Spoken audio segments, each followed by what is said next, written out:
খণ্ডৰ পিছত মই আজি এখন ছবি অগ্নিবীৰ নাম দি আজি শুভমূৰক কৰিবলৈ লৈছোঁ।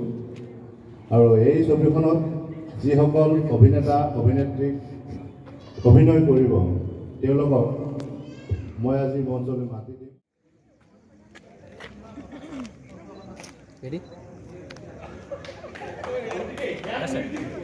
আৰু মোৰ সৈতে আছে জনপ্ৰিয় অভিনেত্ৰী আমাৰ সকলোৰে মৰমৰ আদৰৰ শ্যামন্তিকা বা আৰু বহু বছৰ মূৰত শ্যামন্তিকা বা অগ্নিবীৰত ভৰি দিছে।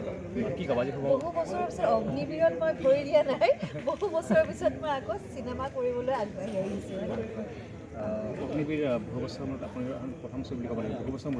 বহু বছৰ মূৰত ছবি এখন কিমান আশা অফক'ৰ্ছ বহুত বেছি আশাবাদী।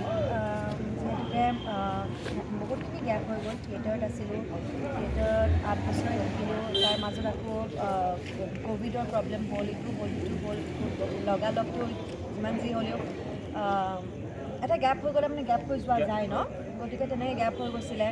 চ' এতিয়া আকৌ এখন চিনেমা হাতলৈ আহিছে অগ্নিবীৰ। যথেষ্টখিনি আশাবাদী মই। আৰু লগতে চিনেমাখন যিমান দূৰ মই গম পাইছোঁ, যিমানখিনি মোক আমাৰ ডাইৰেক্টৰ ছাৰ আমাৰ ৰজনী দা তেখেতে বুজাইছে, খুব ধুনীয়া সুন্দৰ লাভ ষ্টৰী এটা। অলপমান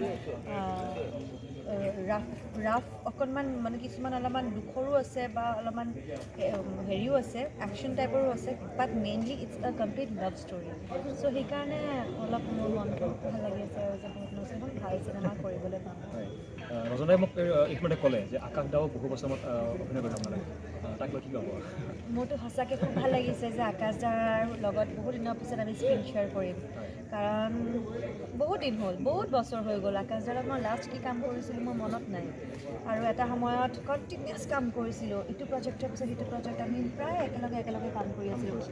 কিমান হিট গান আছে আকাশ দাৰে মোৰে। গতিকে বহু বছৰৰ পিছত আকৌ যেতিয়া আজি মুহূৰ্তৰ দিনা আকাশ দাক মই দেখিলোঁ, মোৰ মনটো মানে বহুত বেছি ভাল লাগি গ'ল আৰু যে এটলিষ্ট এখন চিনেমাৰ যোগেৰে তেখেতক যে লগ পালোঁ, ভাল লাগিছে।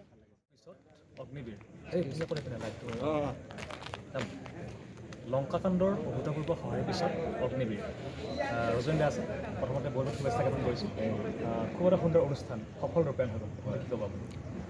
প্ৰথমতে তোমাৰ চেনেলৰ ভালৰ অসমবাসী ৰাইজক মোৰ ফালৰ পৰা আন্তৰিক ধন্যবাদ আৰু কৃতজ্ঞতা যাচিছোঁ এইকাৰণে, কাৰণ মোৰ আগৰ চিনেমা যিখন লংকাকাণ্ড, সেই লংকাকাণ্ডখন যি মৰম স্নেহ দিলে মোক, লংকাকাণ্ডৰ চাই যিটো মোক অনুপ্ৰাণিত কৰিলে, তাৰ কাৰণে অসমবাসী ৰাইজক মোৰ ফালৰ পৰা মই সেৱা যাচিছোঁ। আৰু এই মৰম স্নেহৰ কাৰণে আকৌ আজি এখন চিনেমা মই কৰিবলৈ সাহস পাইছোঁ। গতিকে লংকাকাণ্ডৰ পিছত আজি আমি মুহূৰ্ত কৰিলোঁ অগ্নিবীৰত, যে অগ্নিবীৰে এখন চিনেমা অসমৰ ৰাইজে ভাল এখন চিনেমা পাব। সেইকাৰণে পাব যে বহু বছৰ মূৰত যিকেইটা অভিনেতা অভিনেত্ৰীক মই বাছনি কৰিছোঁ, যে প্ৰতিজন অভিনেতা অভিনেত্ৰীয়ে বহু বছৰ মূৰত অসমীয়া ছবি জগতলৈ আকৌ ঘূৰি আহিছে। শ্যামন্তিকা আজি বহু বছৰ চিনেমা কৰা নাই, তেওঁ এইখনত মুখ্য চৰিত্ৰত অভিনয় কৰিব। আকাশদ্বীপে বহু বছৰ 12 বছৰ সুদীৰ্ঘ 12 বছৰ পিছত ছবি জগতলৈ ঘূৰিছে।